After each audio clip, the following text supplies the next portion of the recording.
नमस्कार, मैं हूं अनुज श्रीवास्तव। आप देख रहे हैं यूपी मांगे उत्तर। बीते सोमवार को एमएलसी की 5 सीटों पर मतदान हुआ और आज इन सीटों पर काउंटिंग जारी है। सुबह 8 बजे से सभी 5 सीटों पर मतगणना हो रही है और जिन सीटों पर मतगणना हो रही है उनमें 3 स्नातक खंड की सीटें हैं और 2 शिक्षण खंड की बात है। और बता दें कि जिन क्षेत्रों में काउंटिंग हो रही है उनमें गोरखपुर, फैजाबाद, कानपुर, उन्नाव, बरेली, मुरादाबाद, इलाहाबाद, झांसी शामिल है। भारी सुरक्षा के बीच सभी केंद्रों पर मतगणना का काम चल रहा है। तो इसी पर आज हम बातचीत करेंगे कि एमएलसी चुनाव की जो चुनाव हो रहे हैं, जिन सीटों पर चुनाव हो रहे हैं वहां का क्या सूरत हाल है। हमारे सहयोगी हमारे साथ जुड़ेंगे और अलग अलग पार्टी के नेता प्रवक्ता भी हमारे साथ जुड़ेंगे। भारतीय जनता पार्टी से भी हमारे साथ जुड़ेंगे और समाजवादी पार्टी से, क्योंकि सीधी टक्कर इसमें बीजेपी और सपा के बीच में देखी जा रही है। और एक बड़ी खबर आपको बता दें, एमएलसी चुनाव की मतगणना जारी है और 9.5 घंटे से जारी है काउंटिंग। 5 सीटों के लिए काउंटिंग हो रही है। सोमवार को डाले गए थे वोट। स्नातक की 3 और शिक्षक क्षेत्र की 2 सीटों पर मतगणना हो रही है। ये बड़ी खबर हम आपको बता रहे हैं, अहम खबर है। एमएलसी चुनाव की मतगणना जारी है। 9.5 घंटे से जारी है काउंटिंग और 5 सीटों के लिए काउंटिंग हो रही है। उत्तर प्रदेश विधान परिषद की 5 सीटों पर चुनाव है।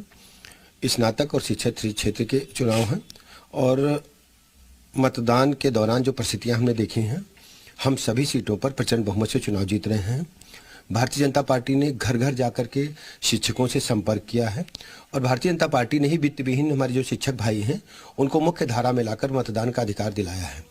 स्नातक क्षेत्र में स्नातक भाई बहनों को जिस ढंग से सीधे प्रतिभा के बदौलत सरकारी नौकरियां मिली हैं, सबका मानना है कि भारतीय जनता पार्टी ही उन्हें बेहतर स्थिति प्रदान कर सकती है और आशीर्वाद दे रही लगातार आदरणीय प्रधानमंत्री नरेंद्र मोदी जी के नेतृत्व में, आदरणीय योगी जी के नेतृत्व में।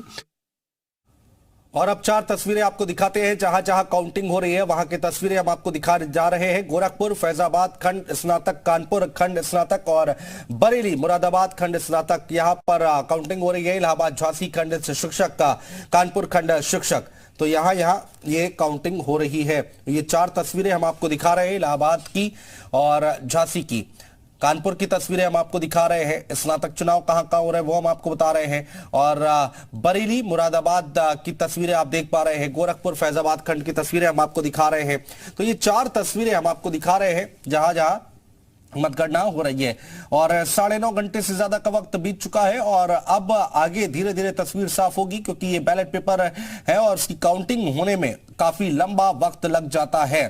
तो ये एमएलसी चुनाव किधर जा रहा है और इसकी जीत और हार क्या कुछ आगे वाले वक्त की तस्वीरें तय करेगी और किसका पलड़ा ज्यादा भारी है, ये भी हम जानने और समझने की कोशिश करेंगे। और हमारे सहयोगी भी अलग अलग जगहों से हमारे साथ ग्राउंड जीरो से जुड़ने वाले हैं, उनसे भी बातचीत करेंगे कि इस वक्त ताजा स्थिति क्या है। श्याम तिवारी कानपुर से हमारे साथ जुड़ चुके हैं। श्याम तिवारी, अभी की ताजा हालात क्या है, क्या तस्वीर है अभी की? देखिए, अगर काउंटिंग की बात की जाए तो स्नातक एमएलसी का जो चुनाव है उसके लिए काउंटिंग अभी शुरू हुई है। अभी तक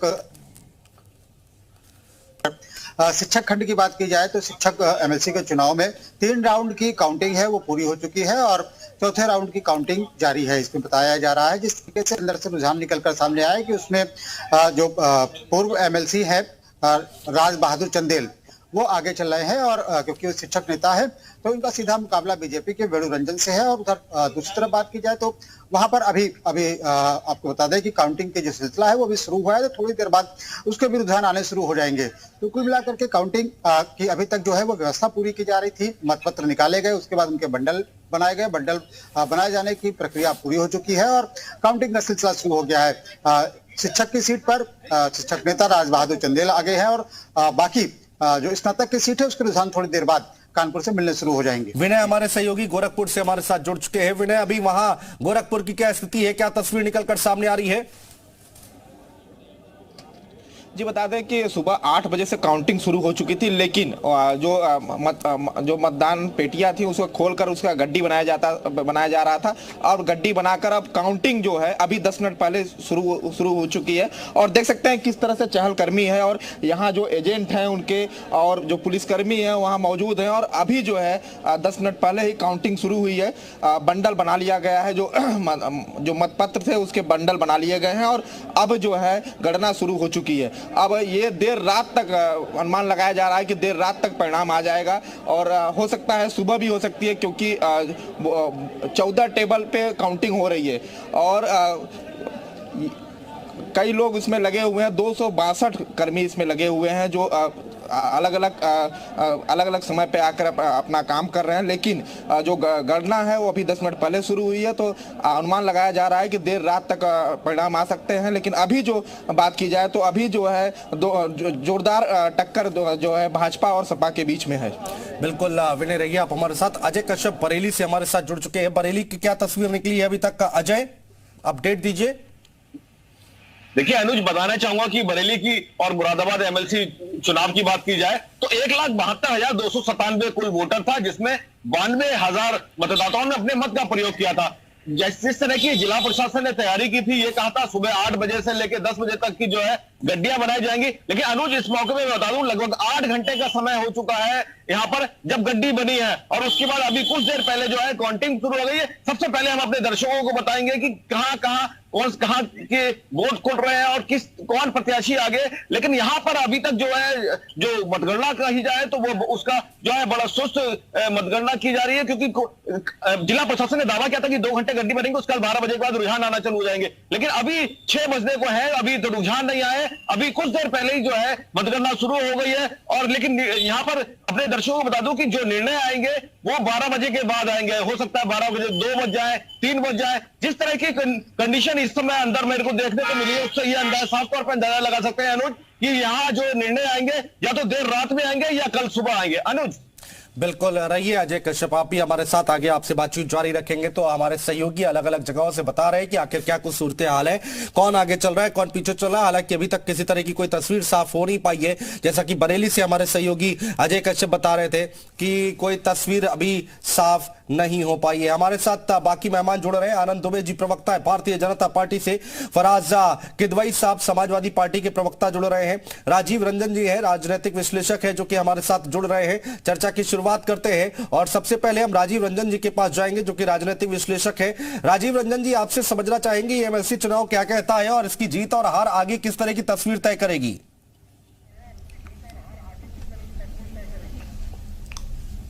जी अनुज जी, देखिए उत्तर प्रदेश में कुल 100 सीटें हैं एमएलसी की जी। इन 100 सीटों में से समाजवादी पार्टी जो कि मुख्य विपक्षी दल है उसके पास 9 सीटें हैं। बिल्कुल। अब ये 5 सीटों का चुनाव है।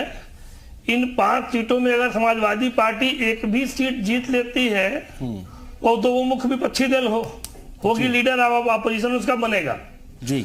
और अगर दुर्भाग्य से समाजवादी पार्टी एक भी सीट नहीं जीत पाती है तो लीडर ऑफ अपोजिशन उसका नहीं बनेगा। हाँ। एक बात, अब लोकतंत्र की प्रक्रिया में ऊपरी सदन जो होता है, ऊपरी सदन में ही सबसे अच्छी बहस होती है ऐसा माना जाता है। अब अगर मुख्य विपक्षी दल के पास सदस्यों की संख्या कम रहेगी तो निश्चित तौर पर उनको अपनी बातें कहने में दिक्कत होंगी और अपनी बातों को प्रभावी ढंग से जनता के बीच में नहीं पहुंचा पाएंगे। जी।